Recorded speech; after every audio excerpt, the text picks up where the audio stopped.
Bank interview में एक सवाल है जो हर बार पूछा ही जाता है, खास तौर पे अगर आपने प्रोफेशनल डिग्री रखी है तो ये पूछा जाता है कि आप बैंक जॉब में क्यों आना चाहते हैं। आपने अगर बीटेक किया हुआ है, उसके बाद एमबीए किया हुआ है, उसके बाद मतलब आपने जो प्रोफेशनल कोर्स कर रखा है, उसके बाद आप बैंकिंग जॉब में क्यों आना चाहते हैं, अपनी जो रेस्पेक्टिव फील्ड से आप फॉलो क्यों नहीं कर रहे हैं।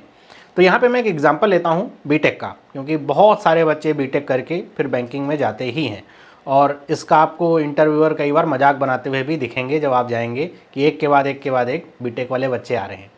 तो why banking jobs after IT या आफ्टर बीटेक, ये आपसे पूछा जाता है। तो इसका जवाब आपको कैसे देना है वो मैं आपको बताता हूँ, और उसके साथ आपको क्या नहीं बोलना है वो भी मैं आपको बताता हूँ। तो अगर ये सवाल पूछा जा रहा है तो ये जानने का प्रयास किया जाता है कि आपका बैंकिंग जॉब में आने के पीछे का मकसद आखिर है क्या। इसके साथ क्या आप और कुछ परस्यू कर रहे हैं और आपने बैंकिंग जॉब को एक सेकेंडरी या थर्ड ऑप्शन पे लेके रखा है, और आपको जब आपकी जो ड्रीम पोजीशन है वो मिलेगी तो आप इसे छोड़ के चले जाएंगे। ये बहुत सारी चीज़ें होती हैं जो इस सवाल से जुड़ी होती हैं। इसको और एक तरीके से घुमा करके भी पूछा जाता है कि आपने अपनी डिग्री तो ख़राब कर दी, आपने बीटेक किया और उसके बाद आप बैंकिंग जॉब में आ रहे हैं। तो इस तरह के क्वेश्चन जब आते हैं तो आपको क्या चीज़ें नहीं बोलनी है, सबसे पहले ये समझ लीजिए कि जब आपसे ये सवाल पूछा जाए तो आप ये बिल्कुल भी नहीं बोलेंगे कि सर बैंकिंग में सैलरी अच्छी है इसलिए मैं आना चाहता हूँ, आईटी फील्ड से हूँ, या फिर बीटेक में जिस फील्ड से मैं हूँ वहाँ पे उतनी सैलरी अच्छी नहीं है, यहाँ पे शुरुआत से ही सैलरी अच्छी मिलती है। ये नहीं बोलना है, क्योंकि प्राइवेट जॉब्स भी जो होती हैं उनकी सैलरी बहुत अच्छी होती है। और दूसरी बात, फिर केवल सैलरी के लिए अगर आप जॉब ज्वाइन कर रहे हैं, आपके लिए पैशन नहीं रखती जॉब, तो वो एक नेगेटिव इम्पैक्ट डालता है। आपको ये भी नहीं बोलना है वहाँ पे कि सर मेरे पास और कोई ऑप्शन नहीं था, बीटेक के बाद मेरी नौकरी नहीं लगी इसलिए मैं बैंकिंग जॉब में आ रहा हूँ, क्योंकि ये भी एक नेगेटिव इम्पैक्ट डालता है कि आपने जो बीटेक किया आप उस लायक थे ही नहीं कि आपको कोई नौकरी मिल सके, तो आपको यहाँ पे नौकरी मिल, यहाँ पे आप जॉब करने के लिए आ रहे हो, मतलब आप पैशनेट नहीं हो। तो इस तरह की जो नेगेटिव इम्पैक्ट वाली चीज़ें हैं ना, वो आपको नहीं बोलनी है। जैसे सैलरी वगैरह वाली बात है, आप बोलेंगे, लेकिन उसको बोलने का एक क्रम होता है, किस क्रम पे कौन से नंबर पे बोलना है वो आपको आना चाहिए। तो सबसे पहली बात कि आपको इसका आंसर देना है, तो सबसे पहले आपको क्या कम्युनिकेट करना है एग्जाम जो आपके सामने इंटरव्यूअर बैठा है उससे, तो आपको सिर्फ ये सबसे पहले बताना है कि जो आपकी स्किल्स आपने अपने बीटेक में सीखी हैं वो कैसे आप यहाँ पे ट्रांसफ़र करोगे अपनी बैंकिंग जॉब में, कि अगर आप एक पीओ बन जाते हो तो वो स्किल कैसे ट्रांसफ़र होगी। तो आप उसमें बहुत सारी चीज़ें बोल सकते हो कि आप एक प्रोफेशनल डिग्री करके आ रहे हो, तो आप ये बता सकते हो कि सर प्रोफेशनल डिग्री में होने की वजह से मैं एक बहुत अच्छा प्रॉब्लम सॉल्वर हूँ, मतलब वहाँ पे मैंने बहुत सारी प्रॉब्लम सॉल्व करी हुई हैं, चाहे वो आप आईटी फील्ड्स किसी फील्ड से होते हैं, आप बीटेक करते हैं प्रॉब्लम सॉल्विंग करके ही जाते हैं। इंजीनियर का एक काम ही यही होता है प्रॉब्लम सॉल्व करना, तो मैं प्रॉब्लम सॉल्वर हूँ। फिर दूसरी बात आप ये बोल सकते हो कि वहाँ से मैंने इफ़िशियंसी के बारे में सीखा है। कोई काम करना एक बात है और उसे बहुत अच्छी इफ़िशियंसी के साथ करना दूसरी बात है, तो वो स्किल भी मैं यहाँ पे यूज़ कर सकता हूँ। तीसरी बात है कि चूँकि मैंने बीटेक किया हुआ है तो मैं एनालिटिकल थिंकिंग मेरी काफ़ी अच्छी है, जिसका इस्तेमाल मैं अपनी जॉब में डे टू डे बेसिस पे करूँगा बहुत सारी चीज़ों में। तो ये आपका एक पहला होगा कि आपने जो नॉलेज वहाँ से ली है इसको आप कैसे ट्रांसफ़र करें, आप अपनी स्किल्स को कैसे ट्रांसफ़र कर रहे हैं। फिर इसको एक फर्दर एक स्टेप और डाउन जा करके आप क्या बताएंगे कि जो आपने सीख रखा है अब उसका इस्तेमाल कैसे करेंगे। तो आप उसको ये बता सकते हैं कि मेरी बैंकिंग जो जॉब है या फिर आजकल का जो पूरा बैंकिंग का इंडस्ट्री है ये सब टेक फ्रेंडली ही होता जा रहा है। धीरे धीरे जो चीज़ें हैं अब एआई पे पहुंच चुकी हैं।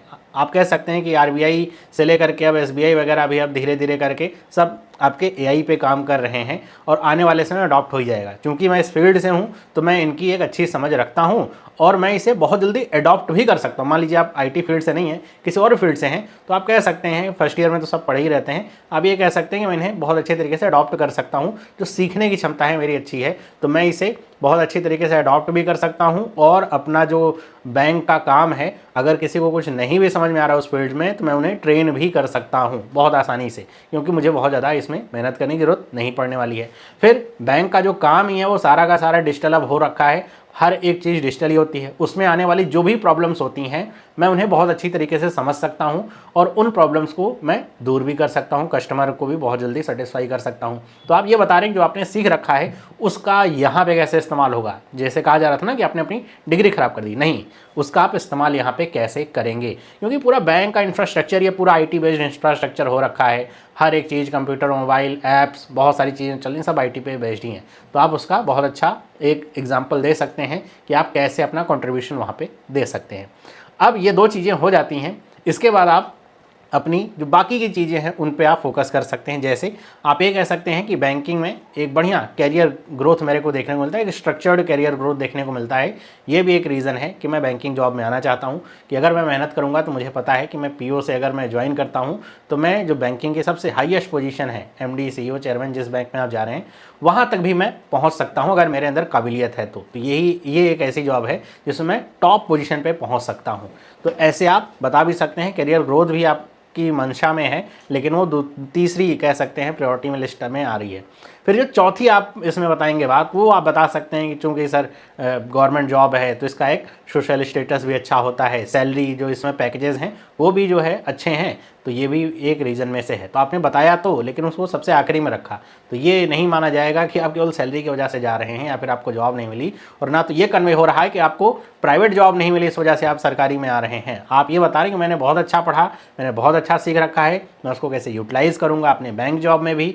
उसके बाद आप करियर ग्रोथ अपना देख पा रहे हैं इसमें, कैसे आप धीरे धीरे करके आगे बढ़ सकते हैं और टॉप पोजीशन पहुंच सकते हैं। फिर सबसे आप आखिरी में आते हैं जो कि सोशल स्टेटस हो गया या फिर सैलरी की बात हो गई, वो सारी चीज़ें, या फिर और भी आप कुछ चीज़ें और सोच पाएँ तो वो सारी चीज़ें आप एकदम आखिरी में रख रहे हैं। तो इससे बहुत सारी चीज़ें क्लियर हो जाती हैं। एक तो ये क्लियर हो जाता है कि आप पैशनेट हैं बैंकिंग इंडस्ट्री को लेकर के। ये भी आप बोल सकते हैं कि मैं शुरुआत से ही बैंकिंग इंडस्ट्री में जाना चाहता था क्योंकि मैं ऐसी फील्ड से जुड़ना चाहता हूँ जहाँ पे मैं लोगों के टच में रह सकूँ डे टू डे बेसिस पे, साथ ही साथ मैं अपना कुछ कंट्रीब्यूशन दे सकता हूँ इस देश को आगे बढ़ाने के लिए। मतलब ये सब ऐसे सुनने में आपको लग सकता है कि अरे ये तो सर सामने वाले को लग जाएगा कि मैं ऐसा फेंक ही रहा हूँ, तो ये आपको खुद नहीं सोचना है, आपको ऐसे आंसर देना है, क्योंकि एक अच्छा आंसर ही आपको अच्छे नंबर दिलाता है। आप ही अपने बारे में सारे अगर निर्णय ले लेंगे, ये ऐसे बोल दूंगा तो क्या हो जाएगा, तो वैसे ही खराब हो जाने की बात। तो आपको अपना जो आंसर है ऐसे स्ट्रक्चर्ड वे में रखना है कि क्या चीज़ें पहले मायने रखती हैं, जिससे सामने वाले को ये लगे कि बैंकिंग आपकी फर्स्ट प्रायोरिटी है और आप इस फील्ड से जाने नहीं वाले हैं। फिर आप ये बताएंगे कि आप अपनी नॉलेज को कैसे यूटिलाइज़ कर सकते हैं, स्किल्स को कैसे यूटिलाइज़ करेंगे, तो सामने वाले को पता चलेगा ना कि आपको पूरा आइडिया है कि बैंकिंग इंडस्ट्री क्या है, काम कैसे होता है और उसका आप इस्तेमाल कैसे आगे करने वाले हैं, सोच करके आपने रखा हुआ है। तो ये एक बढ़िया आंसर होगा, मतलब इससे सामने वाला इंटरव्यूअर आपसे अच्छा मतलब सेटिस्फाई हो जाएगा, आपको एक अच्छे नंबर देने की पूरी उम्मीद है। तो इसी तरह के बहुत सारे ऐसे क्वेश्चंस होते हैं जो आपके एग्जाम में पूछे जाते हैं, इंटरव्यू में पूछे जाते हैं। इसके ऊपर मैंने एक पूरा कोर्स बना रखा है इंटरव्यू प्रिपरेशन का, जिसमें मैंने इसका पूरा एक सेशन ही ले रखा है। जो ट्रिकी क्वेश्चंस होते हैं उनको कैसे आपको आंसर करना है, क्या आपका एक सैम्पल आंसर हो सकता है, और उसके अलावा आपसे और कोई भी सवाल पूछा जाए तो आप उसे कैसे आंसर करेंगे, किस तरीके से आंसर को फ्रेम करना है। तो आपने अगर ज्वाइन नहीं किया है वो कोर्स, तो यूट्यूब पर ही उपलब्ध है लाइफ टाइम वैलिडिटी के साथ में, आपको उसका लिंक मिल जाएगा डिस्क्रिप्शन बॉक्स में। आप जा करके कोर्स ज्वाइन कर सकते हैं और अपने इंटरव्यू में 80+ स्कोर कर सकते हैं। अगर आपको वीडियो अच्छी लगी है तो वीडियो को लाइक जरूर करिएगा, अपने दोस्तों के साथ शेयर करिएगा, और इसका आंसर आपके टर्म में क्या होता है ये आप मुझे कमेंट करके बताइएगा जरूर। मैं सारे कमेंट्स देखूंगा और जिसका आंसर सबसे अच्छा लगेगा उसको मैं हार्ट दूंगा। तो मिलते हैं अगली वीडियो में, सभी लोगों को बाय।